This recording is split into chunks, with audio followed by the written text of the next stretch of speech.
This is Straight Talk with Atlanta native Greg Fann, the preacher man, and his sidekick Shanan Jones. Frank discussions of issues affecting the ATL, Fulton County, the state of Georgia, the nation, and around the world. And now, here they are, live and in living color, the team of Jones and Fann, the preacher man. Welcome to another edition of Straight Talk with yours truly, Greg Fann, the preacher man, and Shanan E. Jones. That's Big Papa there. Big Papa, how you doing tonight?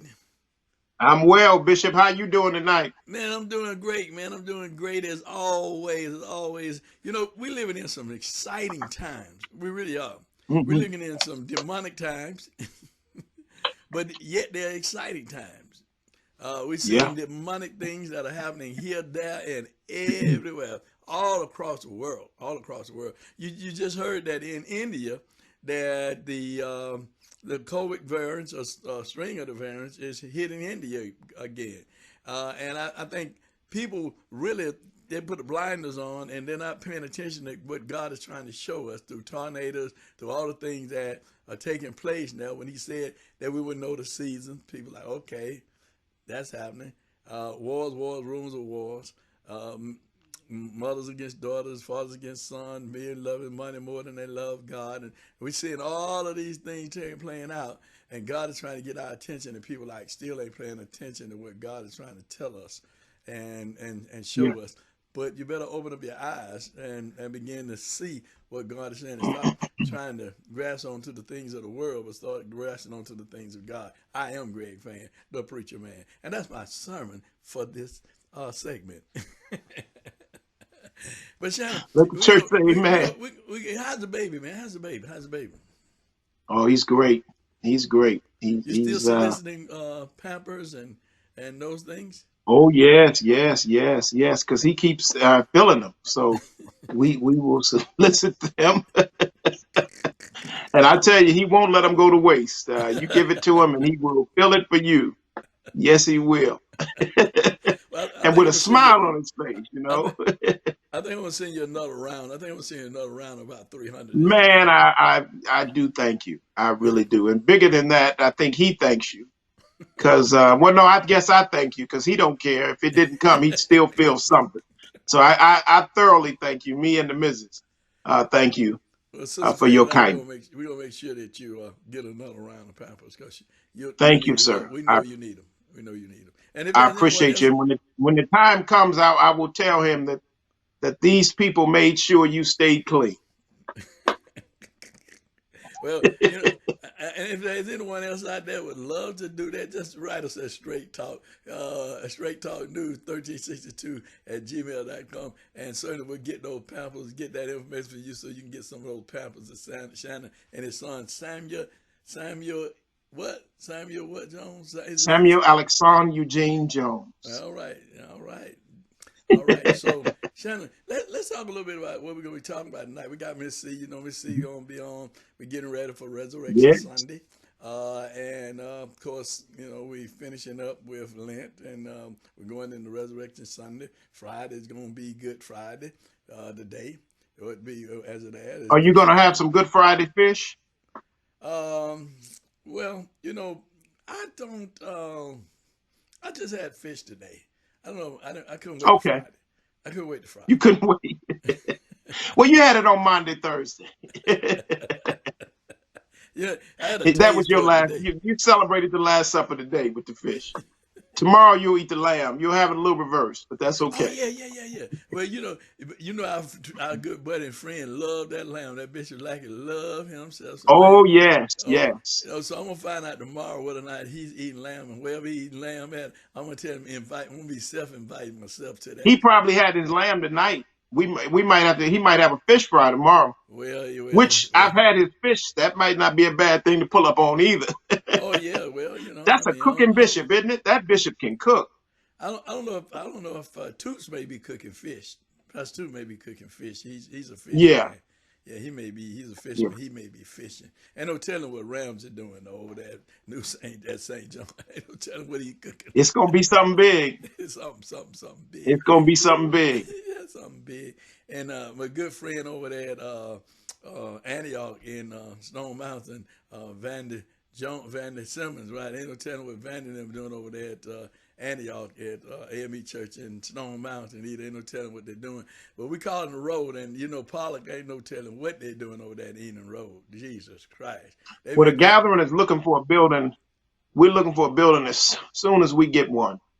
I want to do Holy Week, the full week, including Monday, Thursday service, and the 7 last words with the fish fry afterwards. And then, the Saturday, give the children their Easter egg hunt, and Sunday morning, celebrate the resurrection.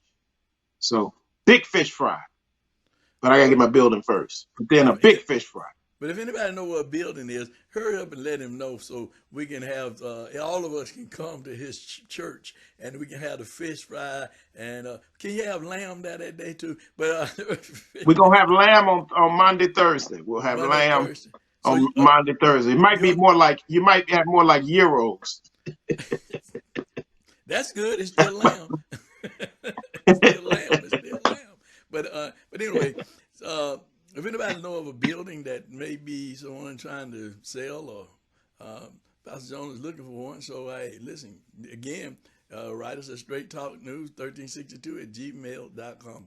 As 1362 at gmail.com. That's Straight Talk News. Won't you do that? Well, we'll listen with Miss C, and then we'll come back after Miss C. And we got some stuff we want to talk about, some of this foolishness that's going on.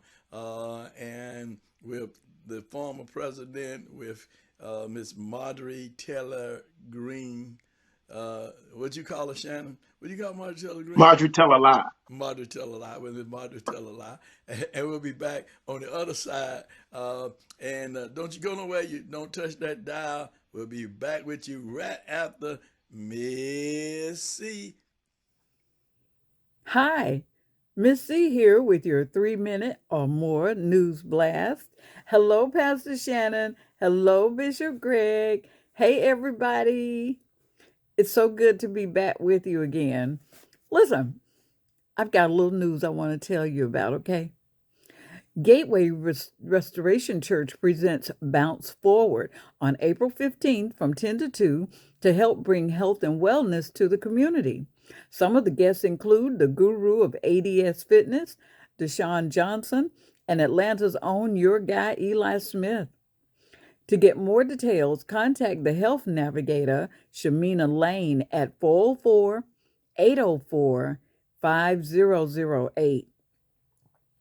The 20th Annual Family Fun Day Catfish Rodeo will be held May 20th from 9 a.m. to 3 p.m. at the Sweetwater Creek State Park, 1750 Mount Vernon Road in Lithia Springs. It will be a fun-filled day for elementary and middle school age students. All students must be accompanied by a parent or a guardian. Don't go there by yourself because you're going to need an adult with you. For more information, contact Delon Brown at 404-406-2036. This annual Family Fun Day it's hosted by Roger Bruce in partnership with the Douglas County Sheriff's Office and Sheriff Tim Pounds. On April 21st from 3 to 7 p.m., Spring Clean 2.0 Record Restriction and Career Fair will be held. This is a chance for you to get your record expunged for nonviolent misdemeanor charges. To register, now you got to register, so log on to FultonRestorativeJustice.org. That's Fulton, and I'm going to spell it for you, RESTORATIVE justice.org.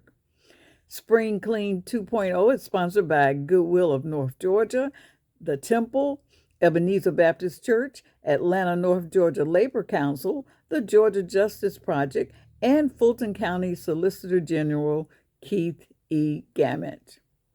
Now listen, there's always 4 things I'd like for you to do for me, and that is to subscribe, to like us, and you'll see those 2 buttons right there on the front of your screen. So just push them right now if you haven't already. And then number 3, I'd like for you to leave comments. Let us know how we're doing. We would love to hear from you. And then number 4, share us. Be sure to tell other people about Straight Talk News, and they can tune in anytime on YouTube and see us.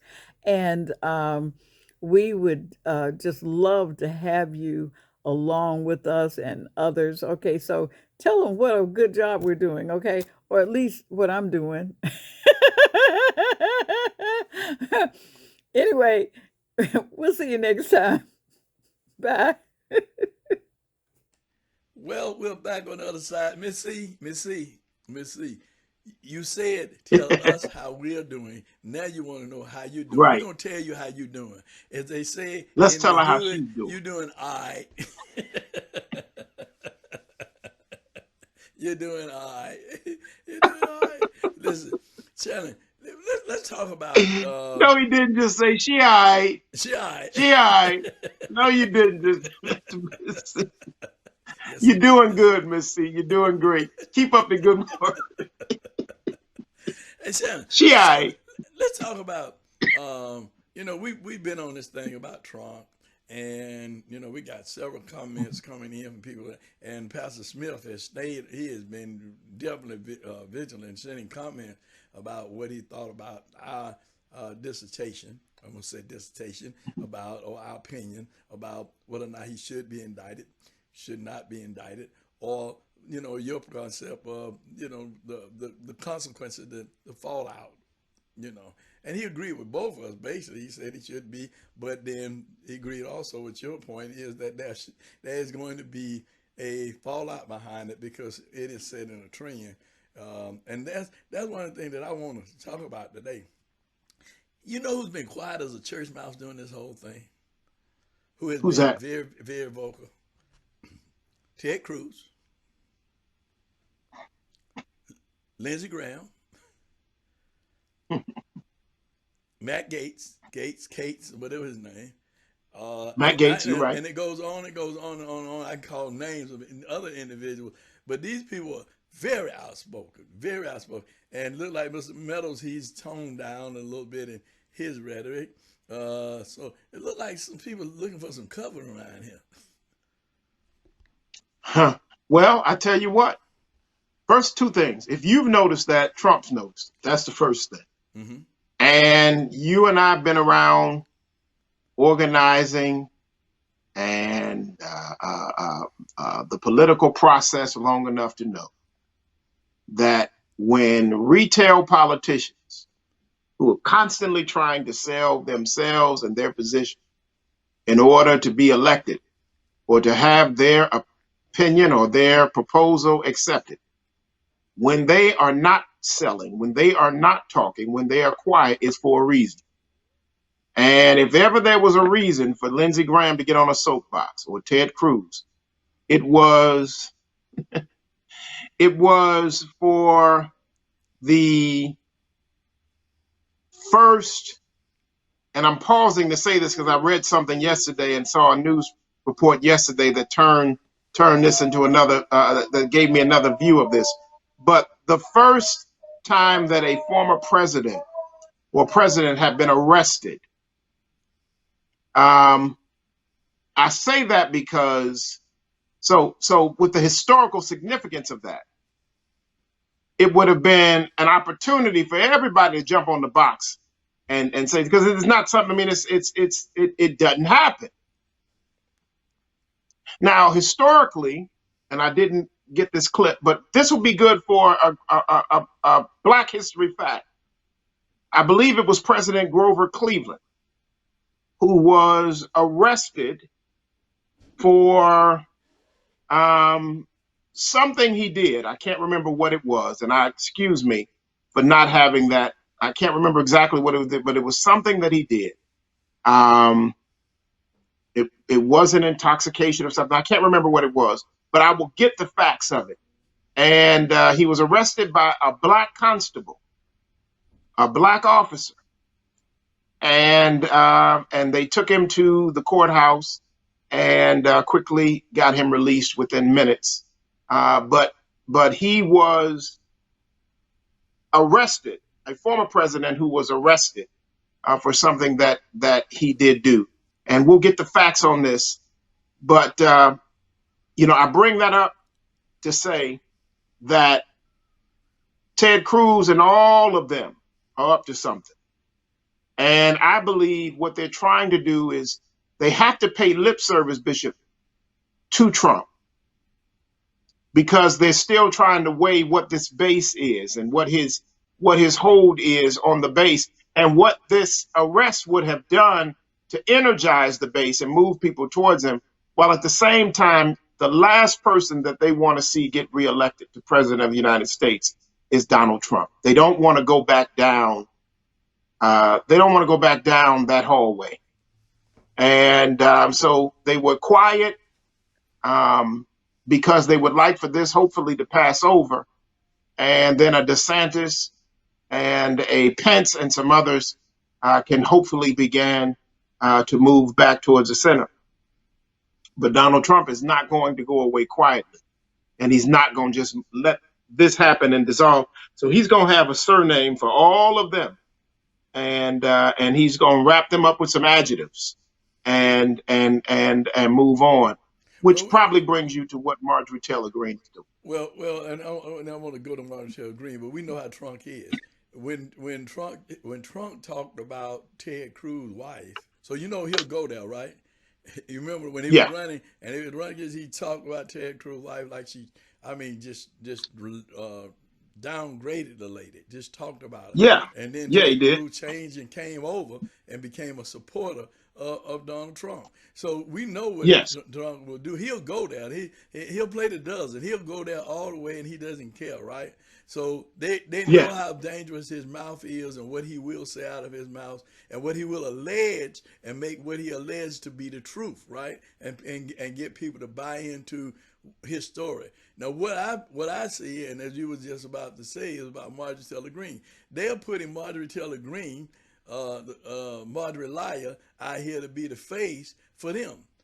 They making her be the face, so she's the trumpeter now. She's the one with blowing the trumpet and giving misinformation and telling lies and trying to keep stirring up Donald Trump's base and hoping that she can keep that rhetoric going, and they can keep their hands off of it. As I see it, they can keep their hands off of it. They can do what they do in the background, but they can keep their hands off of it. But also, Shanan, we have to also understand that Lindsey Graham, he has may be indicted in Fulton County about this election thing. So he one thing about him, and even Ted Cruz and the others, at least they know to shut their mouth. Donald Trump don't know how to shut his mouth. He's just gonna let he's accusing, talking about the judge. He's talking about the DA. He threatening them and everything. I mean, he just don't know when to shut up. They don't know when to shut up. But at least they know when to shut up, and they know how to put somebody else out there and get them to tell the story that they want to tell, and not even be truth in many things that she's saying. But she's making that noise for them, and they're applauding her for that in the background, but they're not doing it publicly because they're not saying, "Oh, Marjorie's doing a good job. We were Marjorie." No, they're not doing that. They're just pushing her out there to be the face for this MAGA movement and the support of Donald Trump, as I see it. Yeah. I think they're quiet for a reason. I think you're right on Donald Trump. But Donald Trump, when he gets stuck in a ditch, his politics is not to reverse out of it, but to dig deeper in it. So, he didn't get a gag order, but he didn't go down to Florida after the arraignment and say nothing about the judge. He dug in deep and said the judge was a Trump-hating judge, and that his wife and daughter were also Trump haters, and that they worked for Vice President Kamala Harris. And I understand that Judge Marchand has received death threats, and they've had to beef up executive security around him and his family. And so then the question was asked of Trump's attorneys, is he inciting this? Did he? And they said no. He just basically, this man is running for president, and he has the right to say, what it is he feels that's happening to him, and how he's being characterized, and he's characterizing those who are characterizing him. But isn't that? So But it is. Shannon, let me stop you right here. It's to dig deeper. Shannon, let me stop you right here. Let me stop you right here. Yeah. If you let me pause just Yeah. for a minute. That's the same message that he has had. It's a witch hunt. It's a witch hunt. It's the same thing. They're coming at me, and this is how they're coming. They're coming through the judge. They're coming through now the district attorney. They're coming, and it's a witch hunt. They're trying to make me look bad. But the reality of it is, as you were saying, is that he's doing that to himself with his mouth, because you can cry wolf for so long. For so long, then people start looking at the person crying wolf. If I talk bad about Shanan all the time, then sooner or later people gonna start looking at Greg. They gonna start looking at me. If you talk bad about me all the time, people sooner or later gonna start looking at you because you keep crying wolf, wolf, wolf. So everybody's wrong. And you're right. Everybody's wrong. Everybody's wrong. Everybody's been wrong since all the way back when he was running for office and he grabbed the lady's private part. Everybody was wrong about that. I mean, everything that he's done that people accuse him of, everybody's wrong. People just coming after me. It's just a witch hunt. He doesn't reverse. He doesn't reverse out of it. In other words, whatever you say, he digs deeper. I mean, in other words, he won't. The rule of PR is two things. First, tell it all, tell it fast. Obviously, with the purpose of trying to kill the story. What Trump does is Trump puts his foot in it. And he says, he lies about it and says that, he gave $130,000 to Stormy Daniels, or he gave it to Attorney Cohen to make payments. And then Cohen said, well, let's do it in cash. And he said, no, I need a record of this. Then he comes back and says, I didn't do it. Right? In other words, and then not only did I not do it, but everybody that's saying I did it is an adjunct. I got something to say. But hey, Shannon, but his name is on the check, though. His name is on the check. He wrote the check. His name on the check. Yeah. But he didn't do it. Yeah. He didn't do it. Yeah. So, it's crazy, man. It's ludicrous. It's like a kid who knocks down something off the table, and you looking at him, and you say, why did you knock that off that table? And they said, I didn't do that. And you saw him do it, right? Come on, man, come on. But enough about him. Enough about him. We know that he's a big liar, right? Is there enough about him? Can we ever say enough about him? Yeah, enough about him. Enough about him. You know how long we've been talking about him?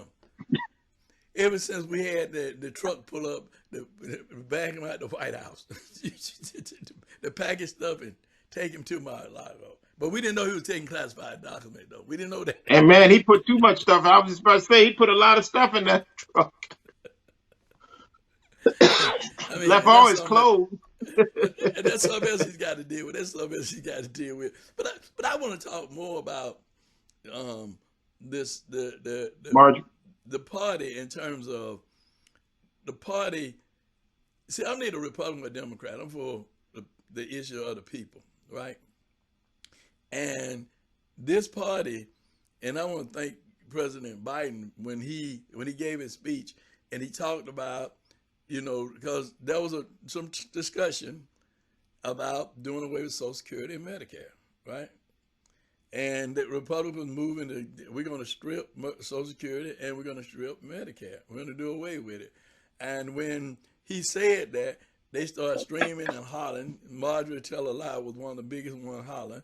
And the guy who was proposing it and ran on doing away with it, now he brings it into light saying to Americans, listen, many of you live on Social Security, many of you live on Medicare, and these people are talking about doing away with it. And so what happens to the people who living off Social Security and who don't have a pension? What happens to people who don't have other health care other than Medicare? I know they got these different programs now that you can get, besides A and B, you can get D and C and D.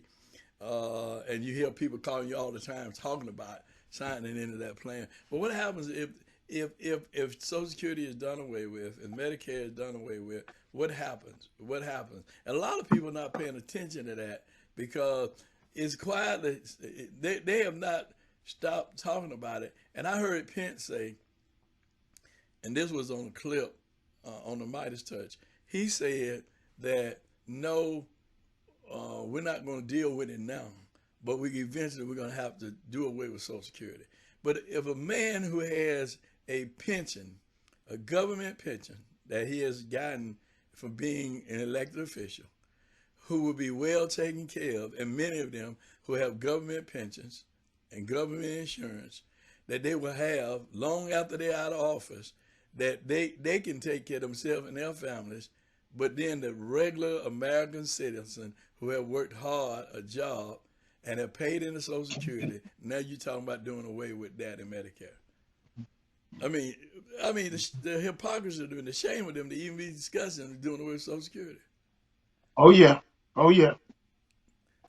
So that's an issue that people need to be paying attention to, and that's the party of. And I ain't talking about Donald Trump. I mean, that's the Republicans who's saying that's going to affect and hurt. And I think that they should get rid of theirs first. Right. I mean, they should get rid of they should be willing to get rid of their government-funded pensions first. And cut their because can you imagine how much that is? Can you imagine? Cut their paychecks, but cut their pensions. Right. Well, I mean, because you get a guy that gets elected. What is it? One time for 2 years, and he gets a. I'm sorry. I was just saying that if it's a drain on the economy in terms of the budget, in terms of monies, that reason they want to cut out Social Security, then cut your salaries. I mean, cut those other homes and stuff that you have. Cut some of the things that you enjoy. That the average citizen don't enjoy because you are a senator or you are a congressperson. Cut your stuff. But you ain't talking about cutting yours. You talking about cutting John Q. Public, who's struggling in the first place. And when a person becomes a senior citizen and they're depending on that little Social Security check that they're getting, they're depending on having Medicare so they can be able to go see a doctor. And then now you're talking about doing away with that when they're paid into this system all these years? Come on. Right. But go on, make your point. No, it's right. You were saying, I'm sorry for cutting you off. No, my point was not only cut their salary, but cut their government-funded pensions. I was saying that I think if a representative for one term, is it one term or 2 terms, they receive a pension for the rest of their lives? Yeah, listen, that's why a lot of them run, because they know they're going to get a lifetime pension and health care. So you run, you get one term, 2 years in House Representatives. I don't know. You get a lifetime pension. I don't know if it's 1 term or if it's 2 terms. If you have to do at least 4 years before you get it, I don't know. That I don't get know. that. We need to research that to see. But in any case, that's a small bit to pay for the type of cushion that one would get to turn around and try to take it from the next man. Remind me of that man in the Bible who was forgiven and then didn't forgive. You're preaching tonight, huh? You joining me? I mean, but really, that burns me up when I hear them talking about it. And Marjorie Taylor Greene was one of the main ones up there screaming and hollering, yeah, when he said it, trying to shout him down, right? Because he said, well, tell me, one of y'all show me that you didn't want to do that. Show me and tell me, show me where I'm lying. And not one could. The only thing he could do was try to shout him down for telling the American people. And if you saw the State of the Union address when he spoke, he specifically talked about Social Security. And he said, I am not for doing that. We're not for doing that. So we gotta be looking beyond Trump now. We gotta be looking at the people that are there and what they are doing in Congress, in the Senate, the laws that they're passing that affect, and there's going to be a long-term effect on the American people, long-term. Let me ask you another question. This is another question. Yeah. Do you think that America is ready to, because the military, people not joining the military, that America is going to end up having to go back to the draft? I'm not sure, Bishop. Um, I'm not sure about that. Um, obviously I signed up for the Selective Service in order to get federal student loans. Um, I imagine that's still happening. It is today. Um, Eventually, something would have to happen, and I don't think that a draft would be a far-fetched conclusion if the opportunity of going into the service is not taken. And I say it's an opportunity because I think the military life offers those who enter into it, for the most part, a great life. They see the world. They can receive education. They receive a pay and a career. Gives them great training, great discipline, which is transferable in civilian life as well. Um, and I've had a young guy that lived in my neighborhood growing up, and he had two brothers and sisters, brother and sister, and he went into the military. And all the kids did what they did with their lives, but the one that really went in the military, they all kind of did well, but I just was very surprised to see the young man that went in the military, to see the trajectory that he that his life took, and the success and the things that he was able to do with his life. Come back and buy his grandmother a car. Just was very proud of him. And he's been in the military now. It has to be for some 20 years. He's been in military, and it greatly changed his life and the trajectory of his life. And I can think of various other young men and women that opportunity happened. So perhaps there would have to be a draft. But I'm going to say this, and I might get in trouble with some folks because I'm entrepreneurial too. But a career in the military just might beat DoorDash. Well, let me just, with that point that you just made, and I want to segue with that, because a lot of people went into the military and they came out. Some came out with psychological issues. Some came out and doing very well, doing very well. And the reason I brought up this question, there was a study done that the military might in the United States is down, because it's, the general that's over, the Army, the Navy, and the Marine, who was actually really over all of them. I forget what they call him, Secretary of the Army or whatever. He was saying that You said he was over. What was he over, he's Bishop? over all the military. I think he's the Secretary of the Army, Secretary The of the chairman of the Joint Chiefs of Staff. Yeah, the chairman of the Joint Chiefs of Staff. Thank you. He gave a report Yes, that sir. the military is down, and is way down. See, America is known as a military might, a military force, but because it's Mm-hmm. down, and with all the issues of wars and the United States engaging in all these different wars, then without having military people in the military to help fight in these wars, then it becomes problematic. And I was thinking that this is just my thinking, is that that at some point they probably going to start the draft back, because when you have people out here shooting anyway, young people shooting anyway, might as well put them in the military so they can use a gun for to fight the enemy. I mean, fight the enemy who's the enemy of this country. So I just think that with that being said, and that may be their way of saying that we're going to, as they start this discussion, we're going to start looking at back, establishing the draft, and start drafting young people, both men and women, that are at the age of 18 into the armed services. of course, you can't join any branch of service you want to. But if they start the draft back, then you probably have more people say, well, I want to get into the Navy, I want to go into the Air Force, I want to go into the Marine Corps, and then other may even select the Army. But if the draft comes, the draft, as I remember it being, is you were drafted into the Army, not into any other branch, just into the Army.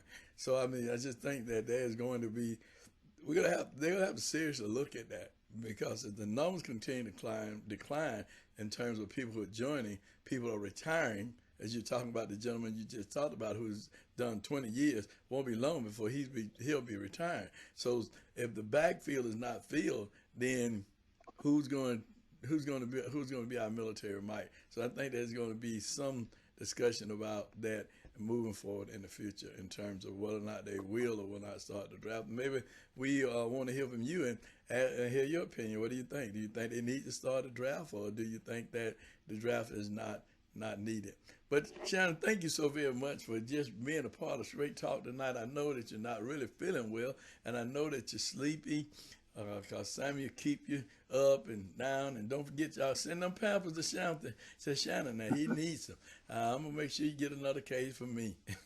Hey, listen. As Miss C says, do this for us. Do this for us.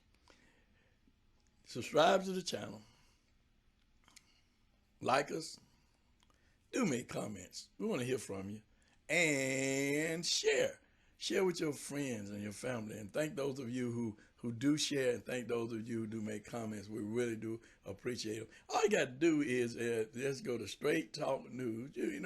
At Straight Talk News 1362 at gmail.com.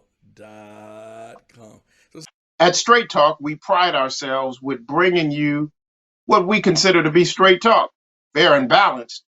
And always, we want to make sure, at least from our optics, that we're bringing you the truth as we see it, the truth as we have researched it.